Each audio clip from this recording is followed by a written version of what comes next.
সকলোকে এডুফ্ৰী একাডেমীলৈ স্বাগতম জনাইছোঁ। আমি দশম শ্ৰেণীৰ জীৱন প্ৰক্ৰিয়া পাঠটিৰ মানুহৰ পৰিপুষ্টিৰ বিষয়ে পঢ়ি আছিলোঁ। সেইদিনাখনি আমি পঢ়িলোঁ মুখগহ্বৰত কেনেকৈ পৰিপুষ্টি হয়।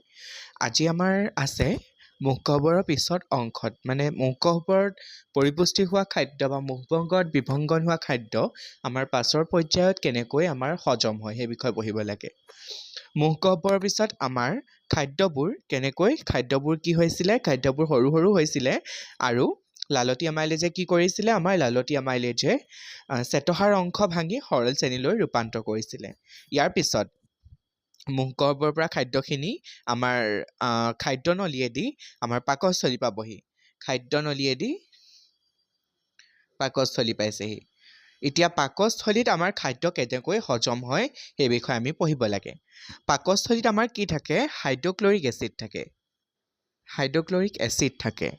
সকলোৱে শুনিছোঁ আমি এচিডিটি হয় বা মানুহৰ বা কাৰোবাৰ গেছ হৈছে বুলি আমি শুনো, কিন্তু আমাৰ মূল কথাটো কি, এইবোৰ মানে হয় কিয় বা আমাৰ হজম কেনেকৈ হৈছে এই বিষয়ে জানিবলৈ হ'লে আমি এই হাইড্ৰক্লৰিক এচিডৰ কামটোৰ কথা জানিব লাগিব।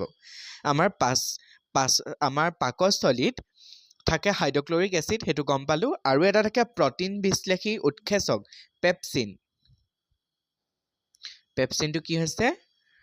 পেপচিন হৈছে প্ৰটিন বিশ্লেষী উৎসেচক।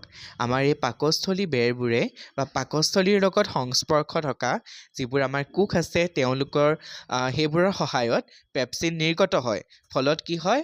পেপচিনে আমাৰ হাইড্ৰক্লৰিক এচিডৰ উপস্থিতিত আমাৰ প্ৰটিন বিশ্লেষণ কৰে বা প্ৰটিনৰ আংশিকভাৱে আমাৰ হজম কৰে বুলি আমি মানে জেনেৰেলকৈ জানি ল'ব পাৰোঁ। ইয়াৰ পিছত আমি পঢ়িবলৈ পাম পিছত কি হয় প্ৰটিন। তাৰপিছত আমাৰ পাঠত দিয়া হৈছিলে, আমাৰ পাঠত মানে বুজাই দিয়া হৈছে যে পাকস্থলী এনেকৈ আহি পিনি হাইড্ৰক্লৰিক এচিড আছে, হাইড্ৰক্লৰিক এচিডে কি কৰিলে প্ৰটিন বিশ্লেষী আমাৰ পেপচিন আৰু শ্লেষ্মা আছে। এতিয়া শ্লেষ্মাটো কি হয়? সকলোৱেতো আমি জানো হাইড্ৰক্লৰিক এচিড, আমিতো মনলৈ ভাৱ আহিব লাগে যে এচিডটো পেটত আছে, তেনেহ'লে আমাৰ ইমান অপকাৰ কৰা নাই কেলৈ? আমি যদি এনেই জেনেৰেলকৈ জানো যে এচিড অকণমান পৰিলে আমাৰ মানে কি হৈ যায়, পূৰা মানে বহুত অপকাৰ কৰে আমাক, কিন্তু এতিয়া আমাৰ পেটতে হাইড্ৰক্লৰিক এচিড আছে, তেনেহ'লে কৰা নাই কেলৈ? ইয়াৰ অৰ্থটো হৈছে কেলৈ হৈছে উত্তৰটো, কাৰণ আমাৰ মানে পেটত শ্লেষ্মা বুলি কোৱা এটা পদাৰ্থ বুলিয়ে ক'ব লাগিব। সেই পদাৰ্থটোৱে আমাৰ ইয়াত কি বুলি কৈছে? উৎসেচক বুলিয়ে কৈছে, প্ৰটিন আৰু শ্লেষ্মা। সেই উৎসেচকবিধৰে এটা মানে লেয়াৰ থাকে, এখন আৱৰণ থাকে। এয়া যদি পাকস্থলী বেৰ হয়, তাৰ এনেকৈ এখন আৱৰণ থাকিব শ্লেষ্মাৰ। সেই আৱৰণখনে কি কৰে? পাকস্থলীৰ লগত হাইড্ৰক্লৰিক এচিডৰ সংস্পৰ্শটো নোহোৱা, মানে সংস্পৰ্শৰ মাজত বাধা দিয়ে। যদি পোনপটীয়াকৈ সংস্পৰ্শ হ'লহেঁতেন নিশ্চয়কৈ মানে হাইড্ৰক্লৰিক এচিড আমাৰ মানে অকণমান প্ৰভাৱ পেলালেহেঁতেন। এতিয়া আমি কি গম পালোঁ? আমি গম পালোঁ যে পাকস্থলীত হাইড্ৰক্লৰিক এচিড আছে। হাইড্ৰক্লৰিক এচিডটোৰ কি কাম হ'ল? হাইড্ৰক্লৰিক এচিডে আমাৰ এই প্ৰটিন বিশ্লেষী যিটো আমাৰ উৎসেচক, সেই উৎসেচকটোৰ নামটো কি?